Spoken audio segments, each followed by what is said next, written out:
next guest, one of the most outspoken critics of the Fed. Republican Congressman Ron Paul of Texas joins us now for a first on Fox News interview. Welcome, Congressman. So, you've been very critical of the Fed, and the Fed is an important piece of regulatory reform. Do you feel that the Fed has done anything right and can do anything right in the change in language in the bill as it stands today? Well, I wouldn't expect too much. I think they're going to have a lot more authority.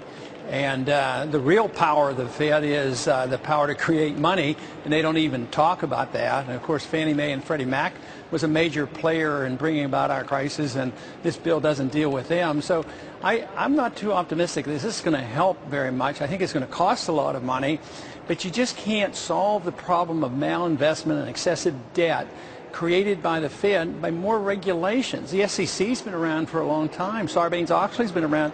It doesn't really help us. So to come up and say we can solve these problems with more regulations, we have regulators coming out our ears. And they always say, well, they slipped up. We just need a few more. But that's just the opposite of what the market should be doing. Well, Representative, what you see and what has come forth, our reporter was just pointing out some of it, now appears that it's taxpayer money that's going to have to pay into that $19 billion hole instead of what would have been the banks with $50 billion market cap or more, kind of most of the same guys who got us into trouble in the first place. On one hand, people are saying, why wasn't it the banks who were made to feel some pain here? Well, bankers sometimes are taxpayers too. And, when they took some fees, even recently, a lot of times they would take the fees and charge the banks that didn't get into trouble to bail out the other ones. This whole idea that you have to go to the banks to collect fees in order to resupply the FDIC. But it's worked so well, Representative, for the FDIC, has it not? Well, they're always broke. I mean, they need more money now, and they can't do it. They couldn't have. Could the FDIC have bailed out all the banks without the Federal Reserve?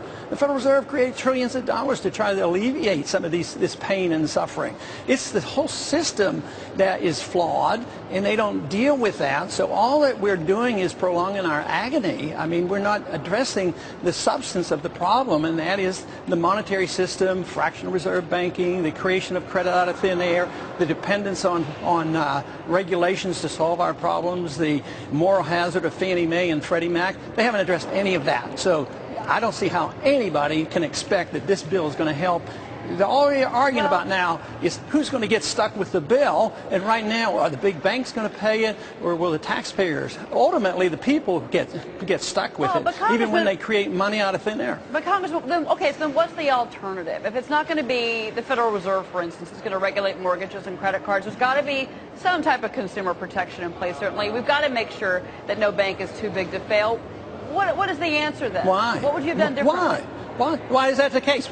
If they're too big and they get into trouble, let them go bankrupt. That's what There's we're saying. a lot of very strict rules. There's a lot of very strict rules in the marketplace. You go bankrupt if you commit fraud. You go to jail. If you're bankrupt, you go out of business. But you don't have to depend on bailouts from the Treasury, from the Federal Reserve, or the taxpayer. So this is a completely different system than thinking that we can alleviate the discomfort of all these bankruptcies and the malinvestment. As long as you patch it up, you think they're back doing the same thing again. The derivatives market will remain as long as there's somebody backing them up. And the Fed's role is to be the lender of last resort. That's their job. Representative, should we have gone back to, the way it used to be, where we had Glass-Steagall and there was a separation between investment banks and actual depositor banks, and guess what? For all the time that was in place, we never had an unwinding of the system like we've had in the past couple of years. It's interesting. In the free market, you don't regulate and tell banks what they can do or not do. But I voted against the repeal of Glass-Steagall, not because I'm opposed to them having free access to the marketplace. I opposed it because it expanded the moral hazard. That meant the insurance and the lender of last resort all put pressure on the FDIC and all these agencies. So I was opposed to it because it put a bigger burden on the taxpayers. And I said, eventually the bubble will get so big, it'll burst, and the taxpayers will have to pay the bill. So it isn't the fact that they were separate. It was the fact that the bubbles had just not built up. No, the market could handle that, but as long as you guarantee that it's too big to fail and that everybody's going to get bailed out, nobody really thinks about what they should do to protect their own interests. So, Representative, as we finish up here, how's your son doing? What's he been doing these days? He's kind of keeping a low profile for the moment, away from the media. Well, I think he's doing a lot of what he's supposed to be doing, campaigning in the state and talking to a lot of people, and I understand things are going pretty well for him. I haven't been out there since the election, the primary was over, and I didn't go in there much in the primary anyway, but I understand he's doing quite well, and he's reaching the people, and that's what that whole Tea Party movement was all about. I mean, his turnouts are huge, and they're usually the so-called Tea Party turnouts rather than strictly the Republican Party, and right now, of course, he has to reach out to a lot more people than just the Republican Party, because he has to reach the moderates and the independents. Well, we'll talk to you again. Thank you so much, Representative.